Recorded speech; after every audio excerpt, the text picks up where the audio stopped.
We are pursuing recovery through 4 overlapping phases: immediate relief, emergency relief, stabilization, and recovery, and then long-term reconstruction and rebuilding. Each phase carries distinct priorities, but all share a single purpose: protecting the lives and dignity of our people and restoring our nation with greater resilience than before. The immediate relief phase began even before the hurricane had fully passed. In those critical hours, our priority was to safeguard life and maintain essential order. Search and rescue operations were initiated in affected communities as soon as it was safe to deploy teams.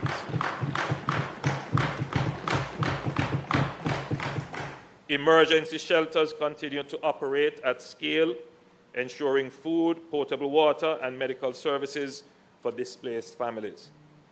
Our uniformed services secured critical infrastructure, while ODPEM, municipal disaster teams, and volunteers coordinated life-saving interventions.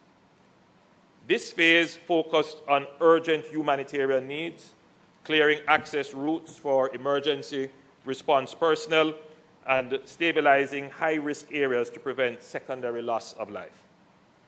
Then we entered the emergency relief phase, the phase in which we are now. This phase includes clearing and reopening primary road corridors, accelerating the restoration of power and water systems, and expanding mobile and community-level distribution of relief supplies. We have also mobilized medical outreach to shelters and affected districts, while ensuring psychosocial support for children, elderly persons, and vulnerable families.